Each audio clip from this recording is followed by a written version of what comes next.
میرے والد صاحب مزدوری کر کے شام کو گھر آئے تو میں نے محسوس کیا کہ وہ تھکن محسوس کر رہے ہیں۔ میں نے پاس جا کر پانی پیش کیا اور ابو کے کندھوں کو دبانا چاہا تو کہنے لگے، نہیں پتر، کوئی ضرورت نہیں، کام آسان ہی تھا، بس پانی رکھ دو اور تم جا کر اپنا سبق پڑھو۔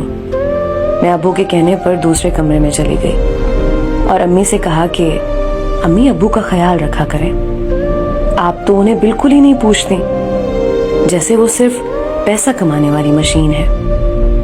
امی نے منہ چڑھایا اور کہنے لگی، تو میں کون سا گھر میں فارغ رہتی ہوں، میں بھی تھک جاتی ہوں اور سارے مرد پیسہ ہی تو کماتے ہیں، تیرے باپ نے کوئی انجینئرنگ تھوڑی کر رکھی ہے جو گھر بیٹھے کام کر سکتا ہے۔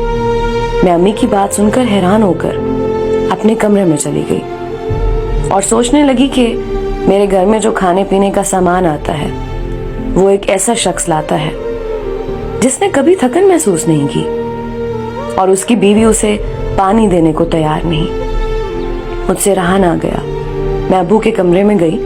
ابو سو رہے تھے اور میں نے دیکھا کہ ان کے دونوں ہاتھوں پر چھالے بنے ہوئے ہیں۔ دیکھتے ہی بے اختیار میرے آنسو نکل آئے، جو مجھے بتا رہے تھے کہ یہ شخص تمہاری ماں کی نفرت بھی برداشت کرتا ہے، تمہیں کالج بھی پڑھاتا ہے اور گھر کا سامان بھی مہیا کرتا ہے، غمی خوشی بھی اس کے ذمہ ہے، لیکن جب گھر آتا ہے تو کہا جاتا ہے اس نے کون سی انجینئرنگ کر رکھی ہے۔ وہ میری ماں ہے، میں ان کو صرف سمجھا سکتی ہوں، ان کی گستاخی نہیں کر سکتی، لیکن یاد رکھیں باپ ہمیشہ گھنے سائے جیسا ہوتا ہے۔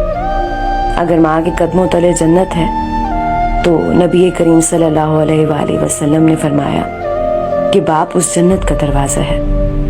اپنے جیتے جی والدین کی خوشی کا باعث بن جائے، ان کی عزت کا خیال رکھیں، مرنے کے بعد آپ کے آنسو ان کے کسی کام نہیں آئیں گے۔